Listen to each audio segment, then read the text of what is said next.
বর্তমান সময়ে আমাদের মেয়েদের হলো চুল নিয়ে একটাই সমস্যা, সেটা হলো চুল পড়া, চুলের রুক্ষতা এবং তাছাড়াও আগা ফাটা। আসসালামু আলাইকুম সবাইকে, কেমন আছো সবাই? আশা করি অনেক অনেক ভালো আছো। আজকে আমি তোমাদের সাথে চুলের বিষয় নিয়ে কিছু টিপস শেয়ার করব, যেটা অনেকেরই জানা এবং অনেকেরই অজানা আছে। আমরা তো চুলের যত্ন নিই, শ্যাম্পু করি, তারপরে হলো হেয়ার প্যাক ইউজ করি, বাট আমরা কি জানি আমাদের চুলের ধরন কি বা আমাদের চুলের জন্য আমাদের কোন জিনিসটা প্রয়োজন? আমরা অনেকেই জানি না আমাদের চুলের 3 ধরনের হেয়ার পোরোসিটি আছে। একটা হলো লো পোরোসিটি, একটা হলো মিডিয়াম, আর একটা হলো হাই। সো এই 3টা পোরোসিটি কি এবং এই 3 ধরনের চুল কেমন হয়ে থাকে এবং এই 3 ধরনের চুলের জন্য কি ব্যবহার করতে হয়, সব কিছু মিলিয়ে আজকে তোমাদেরকে আমি সেই ইনফরমেশনই দিব। সো ফার্স্টে আমি বলবো লো পোরোসিটির হেয়ারগুলো কীরকম হয় বা হয়ে থাকে। এই চুলগুলো সহজেই শুকাতে চায় না, আপনি যাই ব্যবহার করেন না কেন সেটা চুলে একদমই শোষিত হতে চায় না, উল্টো চুলের উপরে থাকে এবং এই চুলের চিকিৎসা সহজে করাও যায় না। আর এটার মূল সমস্যা হলো, যেহেতু এই চুলগুলোতে জল শোষণ হয় না বা কোনো জিনিসই শোষণ হয় না বা শোষিত হয় না, সেই কারণে এই চুলগুলো একটু হলো যে দুর্বল থাকে।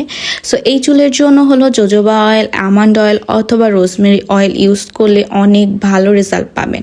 সো সেকেন্ড অফ অল আসি আমরা হলো যে মিডিয়াম পোরোসিটি। এই হেয়ারগুলো যাদের থাকে তারা অনেক লাকি হয়, কারণ হলো এই চুলগুলো থাকে ছিদ্র চুলযুক্ত, আর এই চুলগুলো নিয়ে অত বেশি সমস্যা ফেস করতে হয় না। এই চুলগুলো খুব বেশি ছিদ্রযুক্ত হয়ে থাকে, যার কারণে এই চুলগুলো খুব সহজে আর্দ্রতা ধরে রাখে। আর এই চুলের জন্য ব্যবহার করতে হবে কোকোনাট অয়েল, রোজমেরি অয়েল অথবা black seed oil. And last হলো যে হাই পোরোসিটি হেয়ার। এই হেয়ারগুলো খুব সহজেই সব কিছু শোষণ করে আর চুলকে অনেকটা শুষ্ক করে দেয়, যার কারণে ভিতরে আর্দ্রতা থাকে এবং ময়শ্চারাইজার বেশি থাকে, কিন্তু এই চুলগুলো হলো ছিদ্রযুক্ত অনেক কম থাকে বলে এটার অনেক ধরনের সমস্যা ভোগ করতে হয়। সো তোমরা আমাকে অনেকেই কোশ্চেন করো যে আপু তুমি তো হিজাব পরো, তারপরও তোমার চুল এত শাইনি এবং লং কিভাবে আর এত স্ট্রং কিভাবে? সো এই কোশ্চেনে জাস্ট একটাই উত্তর, আমি কিছু ট্রিক ফলো করি, টিপস ফলো করি এবং আমার নিজস্ব হেয়ার অয়েলটা ইউজ করি। সো এইটার জন্যই আমার হেয়ারটা এত শাইনি অ্যান্ড এত সুন্দর থাকে। তো এইটা হলো আমার হেয়ার অয়েল, যারা যারা নিতে চাও অবশ্যই কুইন্স পেজে ইনবক্স করে দিবা। আর এই হেয়ার অয়েলটা একটা জিনিস আমি বেস্ট রেখেছি, যে আপনার হেয়ার যেই ধরনেরই হোক না কেন, আপনারা যে কেউ পারসন এই হেয়ার অয়েলটা ইউজ করতে পারবেন।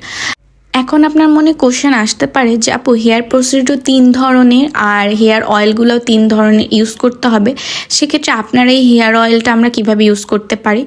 আমি আমার হেয়ার অয়েলটা এমনভাবে মেক করেছি যাতে 3 ধরনের হেয়ার ট্রিটমেন্ট এই হেয়ার অয়েলটা দিতে পারে। এবার আসি হেয়ার প্রসিডিউর কিভাবে টেস্ট করবেন।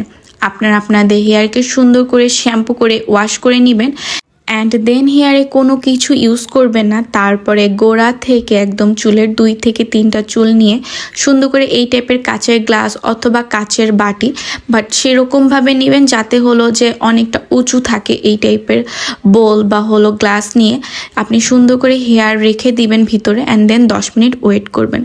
আমি কিন্তু 10 মিনিট ওয়েট করার পর আমার এখানে আমি দেখতেই পাচ্ছি আমারটা হলো মিডিয়াম পোরোসিটির হেয়ার। সো আপনারা এরকম বাসায় বসে হলো টেস্ট করে নিতে পারেন আপনার চুলের কি ধরন বা আপনার চুলের জন্য কি দরকার।